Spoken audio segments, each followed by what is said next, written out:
दोस्तों, सबसे पहले आप सभी का दिल से धन्यवाद। आपका प्यार और सपोर्ट ही हमें रोज़ आगे बढ़ने की हिम्मत देता है। लेकिन आज हमें एक सच्चाई आपसे साझा करनी है। YouTube की पॉलिसी, रीयूज्ड कंटेंट के मुद्दे और बार बार हो रही डेमोनेटाइजेशन की वजह से उंगली से दाहिनी ओर इशारा कई वीडियो पर एड्स बंद हो जाते हैं। उंगली से दाहिनी ओर इशारा कई बार कंटेंट हटाना या रोकना पड़ता है। उंगली से दाहिनी ओर इशारा और कई कहानियां यहीं अधूरी रह जाती हैं। फिर भी हमने हार नहीं मानी बाइसेप्स, क्योंकि हम जानते हैं कि आप इन कहानियों से जुड़े हुए हैं। इसीलिए हमने एक सुरक्षित रास्ता चुना है। उंगली से दाहिनी ओर इशारा हमारा Telegram channel cell phone with arrow fire. अब ये बात बहुत ध्यान से सुनिए। उंगली से दाहिनी ओर इशारा जो पुरानी कहानियां पहले से चल रही हैं। उंगली से दाहिनी ओर इशारा जिन स्टोरीज के अगले पार्ट का आप बेसब्री से इंतजार कर रहे हैं। उंगली से दाहिनी ओर इशारा जो एपिसोड YouTube पर आगे नहीं आ पा रहे। पुष्पिन उन सभी पुरानी स्टोरी के अगले पार्ट आपको पूरे के पूरे सिर्फ टेलीग्राम चैनल पर मिलेंगे। वन टेलीग्राम चैनल पर आपको मिलेगा पुरानी कहानी के सारे नेक्स्ट पार्ट्स, बिना कट, बिना सेंसर, पूरी story, rebirth, revenge, romance, mystery की एक्सक्लूसिव स्टोरीज, अर्ली अपडेट सबसे पहले। डिमोनेटाइजेशन या वीडियो डिलीट का कोई डर नहीं। YouTube पर जो कहानी हमें मजबूरी में रोकनी पड़ती है, जो पार्ट अधूरा छूट जाता है, जो आगे नहीं बढ़ पाता, उंगली से दाहिनी ओर इशारा वो सब टेलीग्राम पर लगातार चलता रहेगा। अगर आप सच में इन कहानियों को पसंद करते हैं, अगर आप चाहते हैं कि कोई भी स्टोरी अधूरी न रहे, अगर आप चाहते हैं कि हम बिना डर के कंटेंट बनाते रहें, फोल्डेड हैंड्स, तो अभी नीचे दिए गए टेलीग्राम लिंक पर क्लिक करके चैनल ज्वाइन कर लीजिए। आपका एक ज्वाइन हमारी एक नई ताकत है। पौधा याद रखिए, ये सिर्फ एक चैनल नहीं, यह उन लोगों की फैमिली है जो कहानियों को दिल से महसूस करते हैं। दिल टेलीग्राम पर मिलते हैं, जहां हर पुरानी कहानी का अगला पार्ट आपका इंतजार कर रहा है। फायर। रेहान के सामने बैठा वो शख्स असल में कोई और नहीं बल्कि डॉक्टर अयान रायसिंघानी थे, जिन्हें ओल्ड मास्टर रायचंद ने पर्सनली रेहान के ट्रीटमेंट के लिए बुलवाया था। रेहान ऊपर से भले ही खुद को कितना भी ठीक दिखा ले, मगर ओल्ड मास्टर रायचंद जानते थे कि उसे इस वक्त ट्रीटमेंट की कितनी सख्त ज़रूरत है। डॉक्टर अयान सिर्फ 28 साल के थे, मगर वह अपने टैलेंट की वजह से पूरी दुनिया में काफ़ी प्रसिद्ध थे। वो एक जाने माने साइकियाट्रिस्ट थे। रेहान पहले तो डॉक्टर अयान से बिल्कुल भी मिलना नहीं चाहता था, लेकिन ओल्ड मास्टर रायचंद और करण ने मिलकर उसे धोखा दिया था और उसके खिलाफ ये सारी प्लानिंग की थी, और आखिर में उसे मजबूर होकर डॉक्टर अयान से मिलना ही पड़ा था। हालांकि पहली मुलाकात के बाद डॉक्टर अयान के बारे में उसकी बनाई हुई पूरी तरह से बदल चुकी थी, और अब उसके दिमाग में डॉक्टर अयान की छवि थोड़ी बेहतर हो चुकी थी। वो एक काफ़ी टैलेंटेड डॉक्टर था, और सबसे बड़ी बात कि वो बहुत ही स्मार्टली चीज़ों को हैंडल करना जानता था। रेहान के पुराने थेरेपिस्ट के मुकाबले डॉक्टर अयान लाख गुना बेहतर थे। हालांकि उसके पुराने थेरेपिस्ट भी बुरे नहीं थे, मगर वो लोग बार बार उससे ऐसे सवाल पूछा करते थे जिनके जवाब वो किसी को भी नहीं देना चाहता था। वो लोग अक्सर अपने पेशेंट्स के गहरे से गहरे राज जानने की कोशिश करते थे और अपने पेशेंट्स को किसी एक्सपेरिमेंटल मटेरियल की तरह ट्रीट करते थे। भले ही ये उनकी प्रोफेशनल आदत हो या फिर उन लोगों की क्यूरियोसिटी, मगर उनके सवाल करने पर रेहान को हर बार ऑफेंडेड फील होता था। उसे ऐसा लगता था जैसे कि कोई उसकी प्राइवेट लाइफ में घुसने की कोशिश कर रहा है। इसलिए रेहान को अपने पुराने थेरेपिस्ट से मिलना बिल्कुल भी पसंद नहीं था। मगर दूसरी तरफ डॉक्टर अयान ऐसे बिल्कुल भी नहीं थे। वो एक डिसेंट बिहेवियर वाले, बहुत ही शांत स्वभाव के व्यक्ति थे, बिल्कुल एक जेंटलमैन की तरह। उनके साथ रहने वाला शख्स अक्सर उनसे बात करने के बाद ज़्यादा देर तक अनकंफर्टेबल नहीं रह पाता था। डॉक्टर अयान खुद को दूसरों के कंफर्ट जोन के हिसाब से ढालना बहुत अच्छे से जानते थे। वह सच में एक कमाल के डॉक्टर थे। डॉक्टर अयान ने अपने सामने रखा कॉफ़ी का मग उठाया और उसमें से कॉफ़ी का एक सिप लेते हुए बोले, मुझे नहीं पता था कि इस दुनिया में कोई ऐसा भी होगा जिसे मिस्टर रेहान रायचंद का फेवर पाने का मौका मिलेगा। आप उसकी काफ़ी फिक्र करते हैं। आखिर कौन है ये लकी शख्स? अगर मुझे मौका मिला तो मैं ज़रूर इस लकी पसंद से मिलना चाहूँगा। उद्धरण चिन्ह। भले ही रेहान कॉल अटेंड करने बालकनी में चला गया था, मगर फिर भी डॉक्टर अयान ने उसकी कुछ बातें सुन ली थी। रेहान की बातों से उन्हें इतना तो समझ आ चुका था कि वो जिससे भी फ़ोन पर बात कर रहा था, वो इस वक्त ज़रूर स्कूल में होगा, और शायद फ़ोन पर कोई लड़की थी, क्योंकि रेहान की आवाज़ उससे बात करते वक्त काफ़ी जेंटल और पेंशियस से भरी थी। डॉक्टर अयान ने इंडिया लौटने से पहले रेहान रायचंद के बारे में काफ़ी कुछ सुना था। वो इंडिया की सबसे बड़ी कॉरपोरेशन रायचंद ग्रुप्स का CEO था। वो एक बहुत ही प्राउड और डिफ़िकल्ट इंसान था। दूसरे लोग हमेशा उसका फेवर पाने के लिए उसकी चापलूसी करने की कोशिश करते रहते थे, मगर रेहान को ऐसे लोगों से काफ़ी चिढ़ थी, और वो पूरी हाई क्लास सोसाइटी में अपने बुरे टेम्पर और रूथलेस बिजनेस स्ट्रेटजी के लिए जाना जाता था। आज तक उसने किसी से सीधे मुँह बात तक नहीं की थी, मगर आज उसने शायद पहली बार किसी से इतने प्यार से बात की थी।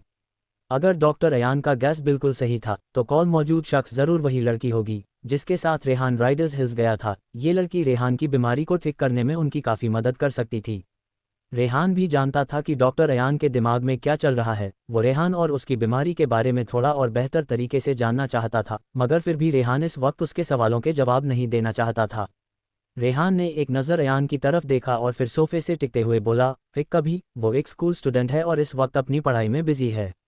उसने डॉक्टर अयान की रिक्वेस्ट को बहुत ही पोलाइटली मना कर दिया था।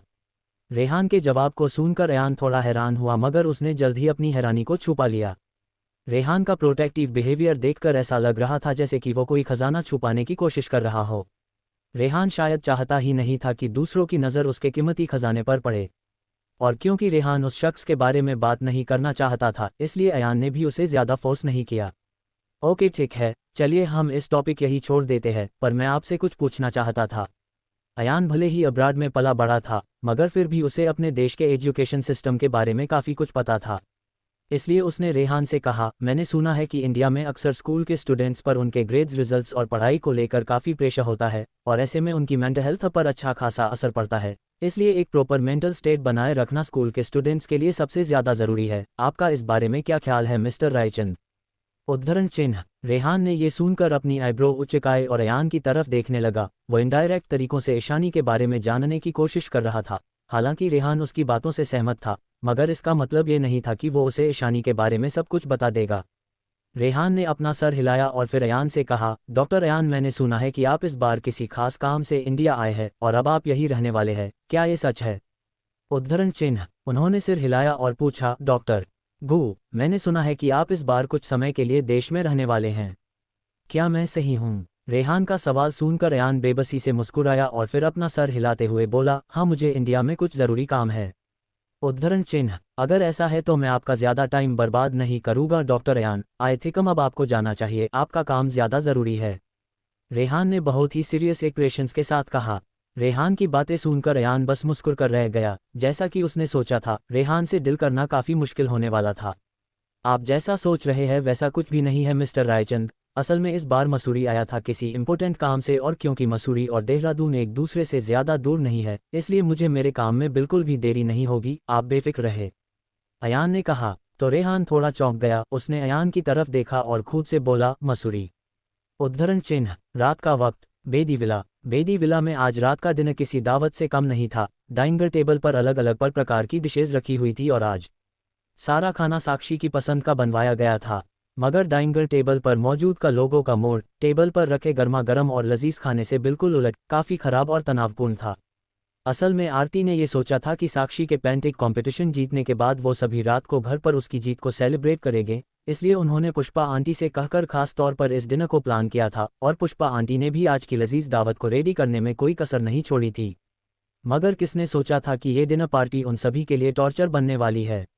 नेशनल पेंटिंग कंपटीशन में सेकेंड आना दूसरों के लिए अच्छा हो सकता था, मगर साक्षी, जो कि बचपन से आरती और बेदी फैमिली की प्रोटेक्शन में पली बड़ी थी, ये उसके लिए किसी सदमे से कम नहीं था। इसके अलावा पूरे देहरादून में लगभग सभी नामचीन परिवार के बीच ये खबर फैल चुकी थी कि बेदी फैमिली की प्रेजेंस साक्षी नेशनल पेंटिंग कंपटीशन में पार्टिसिपेट करने वाली है, और सभी को ये विश्वास भी था कि ये कंपटीशन साक्षी ही जीतेगी, जिस वजह से कंपटीशन के पहले ही बहुत से लोग उसकी तारीफ और साथ ही साथ चापलूसी भी करने लगे थे। अब आरती को उन सभी लोगों को दोबारा से समझाना पड़ेगा कि साक्षी कंपटीशन में फर्स्ट नहीं सेकेंड आई है, और ये सब करना उसे काफ़ी शर्मनाक लग रहा था। ये रात का डिनर भी बेदी फैमिली के लिए किसी टॉर्चर से कम नहीं था। आखिर में साक्षी के पिता महेश ने डाइनिंग टेबल पर फैली अजीब सी खामोशी को तोड़ते हुए कहा, सेकेंड प्लेस भी इतनी बुरी नहीं है, मगर रॉयल यूनिवर्सिटी ऑफ एक्सलेंस में एडमिशन के लिए ये काफ़ी नहीं है। उद्धरण चिन्ह। साक्षी ने यह सुनकर अपना सर झुका लिया। आज का दिन उसके लिए सबसे मुश्किल था। साक्षी की 17 साल की जिंदगी में ये पहली बार था जब उसने हार का स्वाद चखा था, और इस बात को वो बर्दाश्त नहीं कर पा रही थी। तभी आरती तुरंत साक्षी का बचाव करते हुए कहा, ऐसा नहीं है, साक्षी के स्कूल में ग्रेड्स काफ़ी अच्छे हैं, वो फाइल एंट्रेंस एग्जाम में अपने ग्रेड्स के दम पर रॉयल यूनिवर्सिटी ऑफ एक्सलेंस में एडमिशन ले सकती है, बस उसे पढ़ाई में थोड़ी और मेहनत करनी पड़ेगी। उद्धरण चिन्ह। आरती की बात सुनते ही साक्षी के खाना खाते हुए हाथ एकदम से रुक गए। उसने अपना स्पून प्लेट में वापस रख दिया और उसके चेहरे के भाव एकदम से बदल गए। उसने आरती की तरफ देखा और धीरे से अपना सर हिलाते हुए बोली, मॉम, ये उतना भी टफ नहीं होगा जितना आप सोच रही थी। उद्धरण चिन्ह। आरती ने सुनकर एक गहरी आह भर ली। उसने सोचा था कि शायद क्षितिज माथुर से साक्षी को थोड़ी बहुत मदद मिल जाएगी, मगर जब उसने आज सेंटर की तरफ से आए मिस्टर क्षितिज माथुर के रिप्लाई के बारे में सोचा तो उसका दम घुटने लगा। आरती शायद कभी साक्षी को इस बारे में नहीं बता पाएगी कि क्षितिज माथुर ने उसके बारे क्या कहा था। आरती और साक्षी की बातें सुनने के बाद महेश का मूड थोड़ा बेहतर हो गया। उसने खुशी से अपना सर हिलाया और कहा, ओल्ड मास्टर सिघानिया की बर्थडे पार्टी का दिन कल है, सब कुछ रेडी है ना आरती? मुझे कोई भी गड़बड़ नहीं चाहिए। उद्धरण चिन्ह। आरती ने ये सुनकर अपना सर हाँ में हिला दिया। तभी साक्षी को कुछ याद आया। उसने ईशानी की तरफ देखा और बोली, ओह हाँ ईशानी दी, हम सब कल बर्थडे पार्टी के लिए सिघानिया मेंशन जा रहे हैं और सभी को ओकेशन के हिसाब से फॉर्मल ड्रेस कोड फॉलो करना पड़ेगा और आपको भी वैसे ही ड्रेस अप करना पड़ेगा जैसे कि बाकी सब करेंगे। और क्योंकि आप देहरादून में नहीं है तो आई गेस कि आपके पास अभी पार्टी में पहनने लायक फॉर्मल ड्रेसेस नहीं होगी, इसलिए आप मेरी ड्रेसेस में से कोई एक ले लेना, ओके?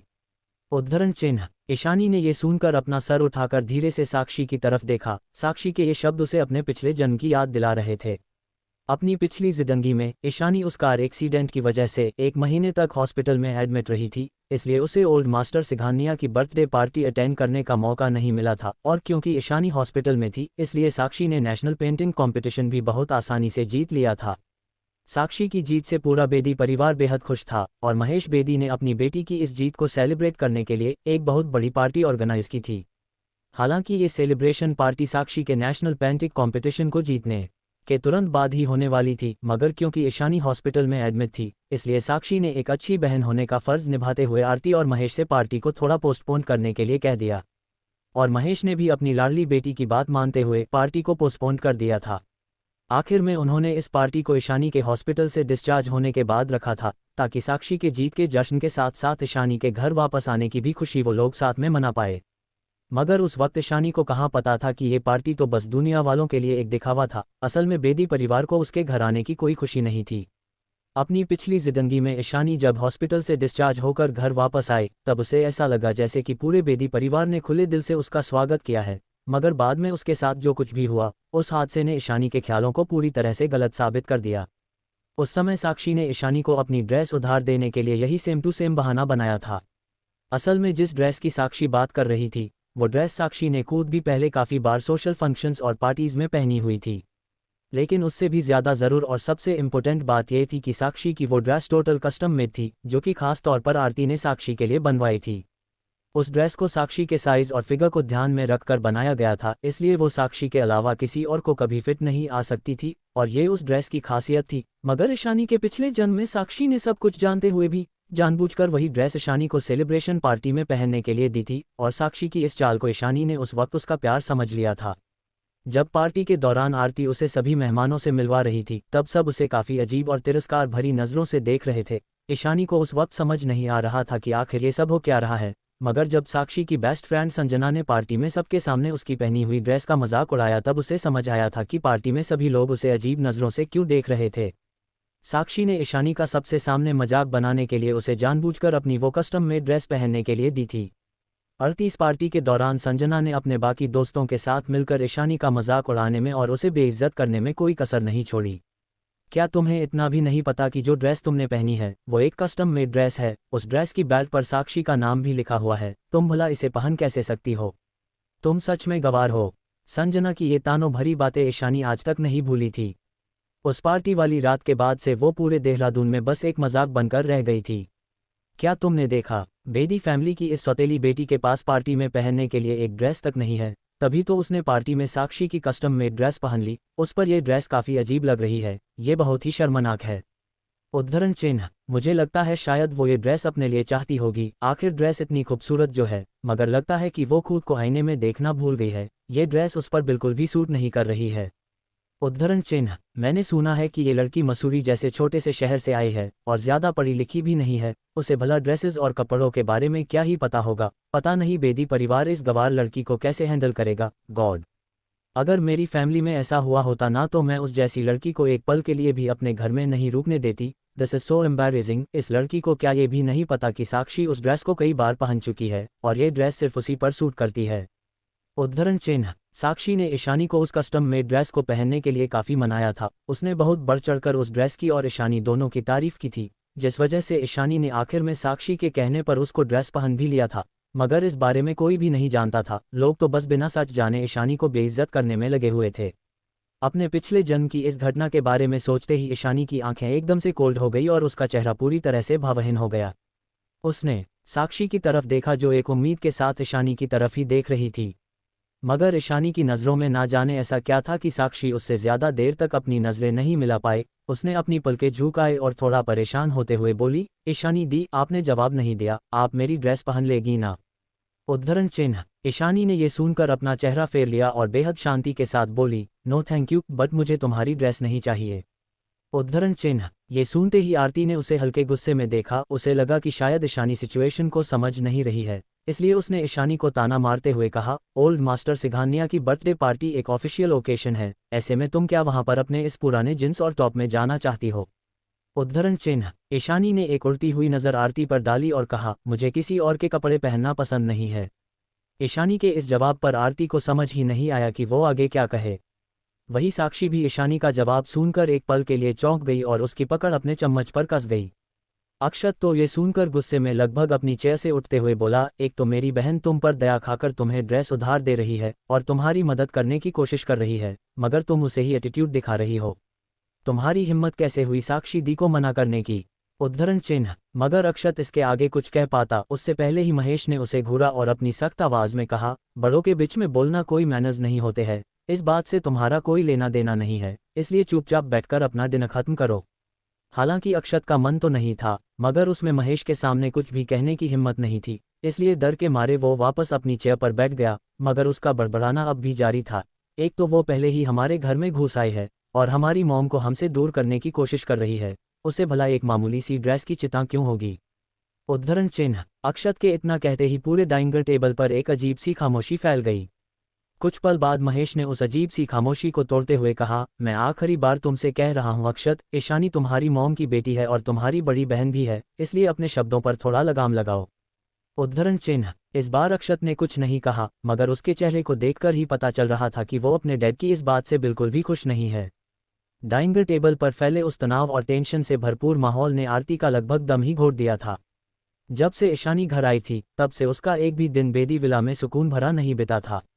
उसकी जिंदगी में मानो जैसे शांति बची ही नहीं थी और अब तो वो चैन से खाना भी नहीं खा पाती थी, और ये सब कुछ सिर्फ ईशानी की वजह से हो रहा था। आरती को इस वक्त बहुत जोर का गुस्सा आ रहा था, मगर फिर भी उसने जैसे तैसे अपने गुस्से को दबाते हुए ईशानी से कहा, तुम यहाँ अभी अभी आई हो ईशानी, और सब कुछ इतनी जल्दबाजी में हुआ कि मुझे तुम्हारे लिए ड्रेसेस और बाकी चीज़ें रेडी करने का वक्त ही नहीं मिला। अगर तुम अभी एक नई ड्रेस खरीदने भी जाती हो तो भी हम उसे वक्त पर शायद रेडी ना करवा पाएं, ड्रेस की फिटिंग और बाकी चीज़ें। उद्धरण चिन्ह। आपको इस बारे में फिक्र करने की ज़रूरत नहीं है, आई विल मैनेज। ईशानी ने आरती की बात को बीच में काटते हुए कहा। उसने अपना स्पून नीचे रखा और धीरे से अपनी चेयर से उठकर खड़ी हो गई। उसके जवाब ने आरती के गुस्से को और भी ज्यादा बढ़ा दिया, मगर इससे पहले कि आरती उससे कुछ कह पाती, ईशानी वहां से पलटकर अपने कमरे की तरफ बढ़ गई। ईशानी को जाते हुए देखकर साक्षी ने अपने होंठ आपस में सिकोड़ लिए और कहा, मुझे नहीं लगता मॉम की ईशानी दी के पास नई ड्रेस खरीदने के लिए पैसे हो गए, शायद हम उनकी कुछ मदद। उद्धरण चिन्ह। इतना कहकर साक्षी एकदम से रुक गई क्योंकि आरती के चेहरे के हाव भाव उसे कुछ ठीक नहीं लग रहे थे। वही आरती ने गुस्से में टेबल पर अपना हाथ पटका और बोली, रहने दो उसे, वो हमारी बात कभी नहीं सुनती है, इसलिए उसे जो करना है करने दो। उद्धरण चिन्ह। अक्षत ने भी ईशानी को अपनी गुस्से भरी नज़रों से देखा और कुछ बुदबुदाने लगा। वो तो असल में यही चाहता था कि कल पार्टी में ईशानी को एंट्री ही ना मिले। ईशानी अपने कमरे में वापस लौट आए। उसके बेड पर एक पार्सल रखा हुआ था। ईशानी ने उस पार्सल को खोला तो उसमें एक सिल्वर कलर का थोड़ा पुराना और यूज़ किया हुआ लैपटॉप रखा था। वो लैपटॉप थोड़ा भारी लग रहा था। देहरादून आने से पहले ईशानी ने अपना सारा ज़रूरी सामान पैक कर लिया और वो उसे अपने साथ ले आई थी, मगर उसका कुछ सामान अभी भी उसके पुराने घर पर ही छूट गया था। ये लैपटॉप भी उसने नकुल से कहकर बेदी विला मंगवा लिया था। उसने उस लैपटॉप को ओपन किया और उसे ऑन कर अपना मेल बॉक्स चेक करने लगी। ईशानी के मेल बॉक्स में 2 अनरीड मेल्स पड़े हुए थे।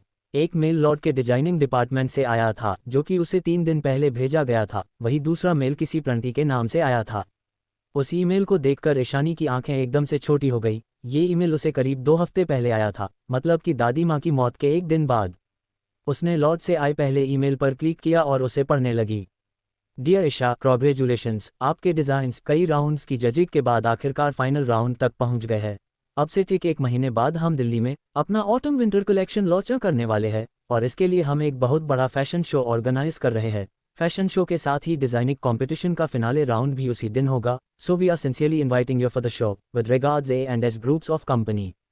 Closing square bracket. A&S groups एक इंटरनेशनल फैशन डिजाइनिंग कॉर्पोरेशन था। A&S ग्रुप्स का business jewelleries, bikes, coats, women accessories और भी कई सारी फील्ड्स में फैला हुआ था। लॉट भी उन्हीं का एक फैशन ब्रांड था। लोएस्ट प्राइस से लेकर तो लिमिटेड एडिशन और क्लासिक फैशन कलेक्शन तक A&S ग्रुप्स के प्रोडक्ट्स बड़े से बड़े सेलिब्रिटी से लेकर तो सोशलाइट्स तक सबके बीच काफ़ी फेमस थे। ईशानी की पिछली जिंदगी में उस कार एक्सीडेंट की वजह से उसके हाथ जिंदगी भर के लिए डैमेज हो चुके थे, जिसकी वजह से वो दोबारा कभी भी पेंट ब्रश नहीं उठा पाई थी। अपने हाथों को दोबारा ठीक करने के लिए और उनकी मूवमेंट स्टार्ट करने के लिए उसे एक स्ट्रिक्ट रिहेबिलिटेशन से गुजरना पड़ा था और जब उसके हाथ थोड़े ठीक हुए तो उसने ज्वेलरीज और कपड़े डिज़ाइन करना स्टार्ट कर दिया था। क्योंकि वो दोबारा पेंटिंग नहीं कर सकती थी, इसलिए उसने डिज़ाइनिंग को चुना था। ईशानी की कलर्स पर पकड़ काफ़ी अच्छी थी। भले ही उसने पेंटिंग को हमेशा के लिए अलविदा कह दिया था, मगर वो फिर भी नए डिज़ाइंस क्रिएट करने में काफ़ी टैलेंटेड थी। A&S कॉर्पोरेशन ने अभी हाल ही में एक इंटरनेशनल डिज़ाइन का कंपटीशन ऑर्गेनाइज करवाया था ताकि वो अपनी फेमस ब्रांड लॉट के लिए एक नया डिज़ाइनर हायर कर सकें। A&S ग्रुप्स इस बार कुछ नया और डिफरेंट लॉन्च करना चाहते थे, इसलिए उन्होंने एक फ्रेश डिज़ाइनर को हायर करने के बारे में सोचा था। पूरी दुनिया भर से ईशानी के अलावा हज़ारों से भी ज़्यादा डिज़ाइनर्स ने इस कॉम्पिटिशन में पार्टिसिपेट किया था। क्योंकि लॉर्ड एक इंटरनेशनल ब्रांड थी, इसलिए उसका इम्पैक्ट भी काफ़ी बड़ा था। ईशानी पहले से जानती थी कि वो इस कंपटीशन के फाइनल राउंड में आराम से पहुंच जाएगी, क्योंकि उसकी पिछली जिंदगी में भी ऐसा ही हुआ था। हालांकि आखिर में फैशन शो के फाइनल राउंड में उसकी जगह साक्षी विनय की जगह पर नजर आई थी। ईशानी के बनाए गए सारे डिज़ाइंस और ड्राफ्ट्स अचानक ही साक्षी के नाम कर दिए गए थे। ईशानी एक बार फिर अपने अतीत की यादों में खो चुकी थी। उसने कुछ सोचा और फिर उस ईमेल का रिप्लाई टाइप करने लगी। ईशानी इस बार पर्सनली A&S ग्रुप्स के उस फैशन शो को अटेंड करने वाली थी। वो इस बार ऐसी कोई भी गलती नहीं करेगी जिसका फ़ायदा बाद में साक्षी उठा सकें। A&S ग्रुप्स को रिप्लाई सेंड करने के बाद ईशानी ने दूसरा ईमेल ओपन किया। पहले वाले ईमेल के मुकाबले ये दूसरा ईमेल काफ़ी छोटा था। ईशी, तुमने मुझे दादी माँ के बारे में बताया क्यों नहीं? मैं कब से तुम्हें कांटेक्ट करने की कोशिश कर रही हूँ, तुम मेरा फ़ोन क्यों नहीं उठा रही हो? एक तो तुम ऐसी हरकतें करती हो और फिर मुझसे कहती हो कि मैं तुम्हारा फ़ोन हैक क्यों करती हूँ और तुम्हारे कॉल ट्रेस क्यों करती हूँ। मुझे सच में बहुत गुस्सा आ रहा है तुम पर। तुम्हें हमेशा सब कुछ अकेले क्यों हैंडल करना होता है? ये ईमेल काफ़ी पुराना था। प्रणति और उसकी अब लगभग रोज़ ही बात हो रही थी। ईशानी जानती थी कि प्रणति दादी माँ वाले इंसिडेंट को लेकर उससे अभी भी नाराज़ थी, मगर वो कभी उससे कहेगी नहीं। ईशानी ने एक गहरी सांस ली और फिर लैपटॉप पर अपनी उंगलियां चलाने लगी। आई एम सॉरी पीयू, हो सके तो मुझे माफ़ कर देना। Closing square bracket. अगले दिन ईशानी सुबह सुबह ही रेडी होकर बेदी विला से निकल गई। वो आज देहरादून के सबसे बड़े मॉल में आई थी। लिबर्टी मॉल पूरे देहरादून का सबसे फेमस और बड़ा मॉल था। मॉल का फर्स्ट और सेकेंड फ्लोर फीमेल क्लोथ्स और एक्सेसरीज की बड़ी बड़ी दुकानों से भरा हुआ था। लास्ट मिनट पर पार्टी के लिए आउटफिट खरीदना सच में एक सरदर्द वाला काम था। मगर कपड़ों की दुकानों में अक्सर नए कलेक्शंस आते जाते रहते थे, इसलिए पार्टी के लिए एक ड्रेस सिलेक्ट करना इतना भी मुश्किल नहीं होना चाहिए था। जिस मॉल में ईशानी आई थी वो काफ़ी बड़ा और लोगों की चहल पहल से भरा हुआ था। ईशानी ने आज एक सिंपल सी वाइट टी शर्ट और रफ ब्लू कलर का जिस्म पहना हुआ था। उसने अपने बालों की एक पोनीटेल बांधी हुई थी और उसकी नीली आंखें बिल्कुल शांत थी। वो इस मॉल के अमीरी से भरे माहौल में बिल्कुल भी फिट नहीं बैठ रही थी। तभी ईशानी की नज़र एक दुकान पर पड़ी और वो उस शॉप के अंदर चली गई। उस शॉप में मौजूद रिसेप्शनिस्ट ने ईशानी को देखा, मगर उसने कुछ खास रिएक्शन नहीं दिया। ईशानी ने पूरी शॉप पर एक नज़र डाली और फिर एक ड्रेस की तरफ इशारा करते हुए बोली, हेलो, मुझे वो वाली ड्रेस ट्राई करनी है। उद्धरण चिन्ह। ईशानी की बात सुनकर उस रिसेप्शनिस्ट ने उसे एक नकली मुस्कुराहट के साथ देखा और बोली, I am really sorry but we are not open for the business today. उस रिसेप्शनिस्ट का जवाब सुनकर ईशानी ने खुले ग्लास डोर की तरफ देखा और सोच में पड़ गई। अगर शॉप आज बंद थी तो फिर इन लोगों ने शॉप का मेन डोर खुला क्यों छोड़ दिया था? उद्धरण चिन्ह। अगर वो रिसेप्शनिस्ट ईशानी की मदद नहीं करना चाहती थी तो भी कोई प्रॉब्लम नहीं थी, मगर वो उसे दुकान से भगाने के लिए कम से कम बहाना तो ढंग का मार सकती थी ना। तभी एक जानी पहचानी सी आवाज़ ईशानी के कानों में पड़ी, ओह, क्या वो ईशानी है? उद्धरण चिन्ह। संजना, जो कि अपनी एक फ्रेंड के साथ उस शॉप के सामने से गुजर रही थी, उसकी नज़र अचानक ही ग्लास डोर से होते हुए शॉप के अंदर खड़ी ईशानी पर पड़ गई। ईशानी, क्या वह बेदी फैमिली की सौतेली बेटी नहीं है? संजना के बगल में खड़ी उसकी फ्रेंड ने क्यूरियस होते हुए पूछा। ईशानी इस वक्त देहरादून की लेटेस्ट गॉसिप्स में से एक थी, मगर ईशानी आखिर यहाँ क्या कर रही थी? क्या वो नई ड्रेस खरीदने आई थी? उद्धरण चिन्ह। आज रात सिघानिया मैंशन में होने वाली बर्थडे पार्टी के बारे में सोचते ही संजना ने अपने मुंह पर हाथ रख लिया और ईशानी को देखकर हंसते हुए बोली, आज रात सिघानिया मैंशन में मेरे दादाजी की बर्थडे पार्टी है। मुझे पूरा यकीन है कि ईशानी ज़रूर उस पार्टी में पहनने के लिए ड्रेस खरीदने ही इस दुकान में आई होगी। मुझे सच में काफ़ी बुरा लग रहा है उसके लिए। उस बेचारी के पास तो पार्टी में पहनने लायक कोई आउटफिट ही नहीं है और इसे वो भी खुद ही खरीदना होगा। अच्छा, सो सैड। उद्धरण चिन्ह। संजना ने ईशानी का मजाक उड़ाते हुए कहा और फिर एक घमंड भरी मुस्कुराहट के साथ दुकान के अंदर चली गई।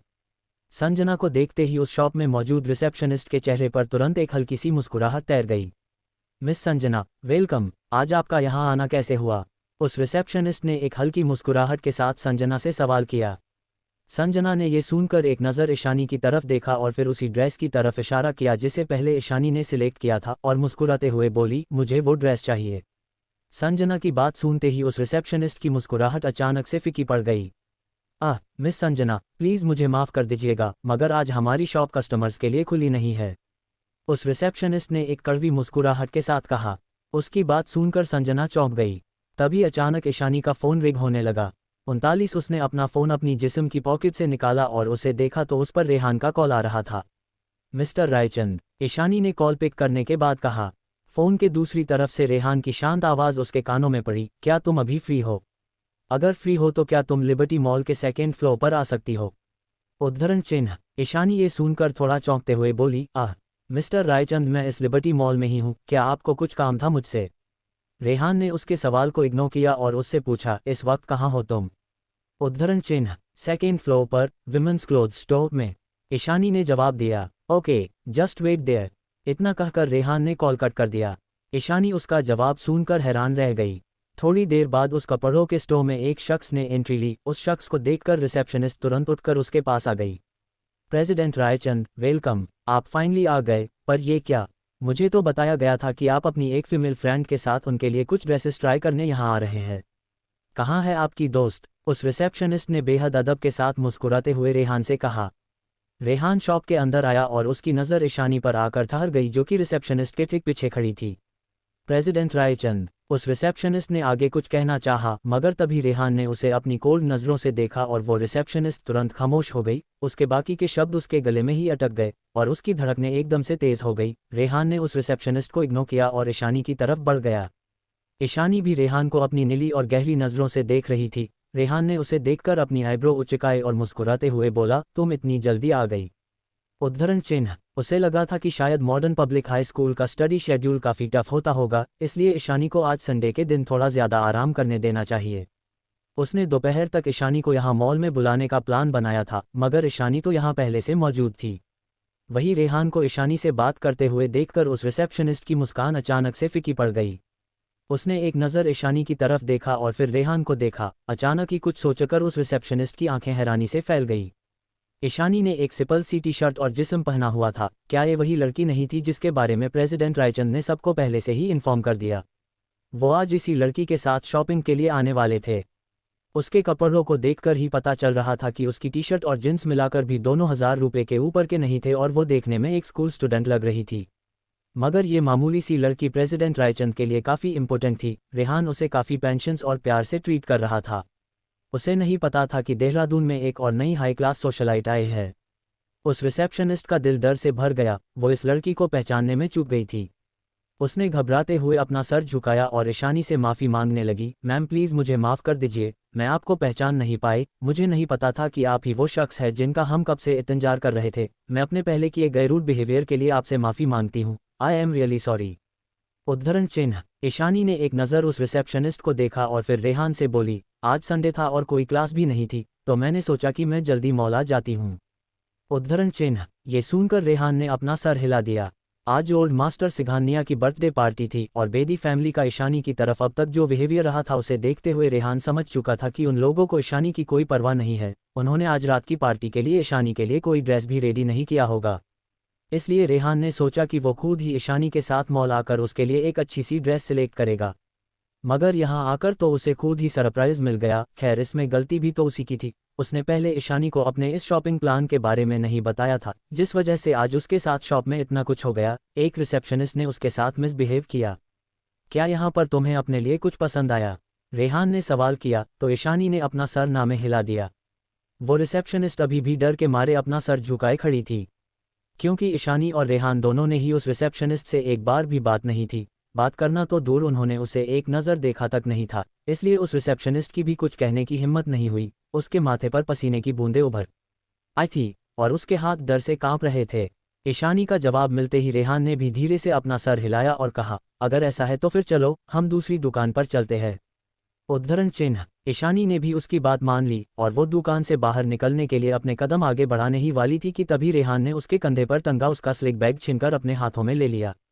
उसने ये काम बहुत ही आसानी से कर लिया। उसे देखकर ऐसा लग रहा था जैसे कि उसे ईशानी का बैग उठाने की पहले से आदत हो। हालांकि ईशानी उससे कहना चाहती थी कि आज उसे उसका बैग उठाने की कोई ज़रूरत नहीं है, क्योंकि आज ईशानी का बैग बिल्कुल खाली और हल्का था, उसमें ज़्यादा सामान नहीं था। मगर जब उसने रेहान की तरफ देखा जो बिना किसी की परवाह किए बहुत ही कंफर्टेबली उसका बैग पकड़े खड़ा था, तो उसने अपने शब्दों को वापस निगल लिया। वहीं दूसरी तरफ रेहान की हरकत देखकर संजना हैरान रह गई। उसके पैरों तले से मानो जैसे ज़मीन खिसक गई हो। उसने ध्यान से रेहान की तरफ देखा। रेहान के बारे में अक्सर लोग ये कहते थे कि वो एक घमंडी और कुछ हद तक आलसी किस्म का इंसान है, तो भला उसे कब से किसी और की इतनी परवाह होने लगी? और उस पर से ये शख्स कोई और नहीं ईशानी थी। आखिर ईशानी और रेहान एक दूसरे को कैसे जानते थे? उद्धरण चिन्ह। इससे पहले कि ईशानी और रेहान उस शॉप से बाहर निकल पाते, संजना ने तुरंत चौंकते हुए रेहान को पुकारा, मिस्टर रायचंद। उद्धरण चिन्ह। रेहान ने पलट कर देखा और अब जाकर उसकी नज़रें संजना और उसकी दोस्त पर पड़ी। रेहान की गहरी हेजल आंखें बेहद खूबसूरत थी, वो हद से ज़्यादा हैंडसम था। उसकी आंखें किसी गहरे और विशाल समुद्र की तरह गहरी और अंधेरों से घिरी हुई थी। ना जाने उसकी आंखों में ऐसा कौन सा जादू था जो उसकी तरफ देखने वालों को एक झटके में रेहान की तरफ आकर्षित कर सकता था। संजना को भी ऐसा महसूस हुआ जैसे कि वो रेहान की गहरी आंखों में डूबती चली जा रही हो। उसे लगा जैसे वो रेहान के प्यार में पागल उस तितली की तरह थी जो ना जाने कब से फूल की तलाश में इधर से उधर भटक रही थी और अब जाकर उसकी तलाश पूरी हुई थी। रेहान की पर्सनैलिटी इतनी खास थी कि संजना उससे एक झटके में इम्प्रेस हो चुकी थी। रेहान की नज़रों को खुद पर महसूस कर संजना पहले तो चौंक गई, मगर फिर अनजाने में ही शर्मान लगी। मगर अगले ही पल रेहान ने अपनी नज़रें संजना पर से फेर ली और उस रिसेप्शनिस्ट की तरफ देखते हुए बोला, ऐसा लगता है जैसे कि तुम्हारे बॉस ने मेरे भेजे हुए मैसेज को ज़्यादा सीरियसली नहीं लिया, क्यों है ना? ये सुनते ही उस रिसेप्शनिस्ट का चेहरा डर के मारे पीला पड़ गया। कल रात ठीक 8 बजे मॉल के सभी एम्प्लॉयज़ को हेडक्वार्टर्स से एक ईमेल भेजा गया था, जिसमें सबको इस बारे में खास तौर पर बताया गया था कि प्रेसिडेंट रायचंद आज एक लड़की के साथ मॉल में कपड़ों की शॉपिंग के लिए आने वाले थे। सभी शॉप ओनर्स को खास तौर पर यह ऑर्डर दिया गया था कि वो आज के दिन बाकी कस्टमर्स के लिए अपनी शॉप्स बंद रखे और सिर्फ प्रेसिडेंट रायचंद और उनकी फीमेल फ्रेंड को ही अटेंड करे, ताकि कोई भी प्रॉब्लम ना हो। इस ऑर्डर के मिलते ही मॉल के पूरे स्टाफ के बीच हलचल पैदा हो गई थी। सभी लोग काफ़ी देर तक इस बारे में बातें और गपशप कर रहे थे। उन्हें भी इस बात का बिल्कुल अंदाज़ा नहीं था कि आखिर वो लकी लड़की कौन है जिसे प्रेसिडेंट रायचंद पर्सनली अपने साथ शॉपिंग पर लेकर आ रहे हैं।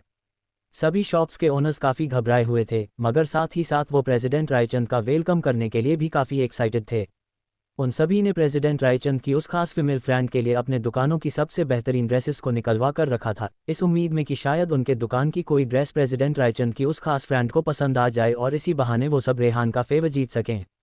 कस्टमर को सर्विस प्रोवाइड करने के लिए शॉप्स में रिसेप्शनिस्ट को हायर किया जाता है। ऐसे में एक रिसेप्शनिस्ट को ये पता होना चाहिए कि उसे किससे अपील करनी है और अपने कस्टमर्स को कैसे ट्रीट करना है। मगर इस रिसेप्शनिस्ट ने तो सब कुछ गड़बड़ कर दिया था। उसने ना सिर्फ ईशानी के साथ रूड बिहेव किया, बल्कि उसने ईशानी की कोई मदद भी नहीं की। उसने ईशानी को इग्नोर कर संजना और उसकी दोस्त को शॉप के अंदर आने दिया और उनसे काफ़ी पोलाइटली बातें भी कर रही थी, मगर उसने ईशानी के साथ ऐसे बिहेव किया जैसे कि वो शॉप में मौजूद ही ना हो।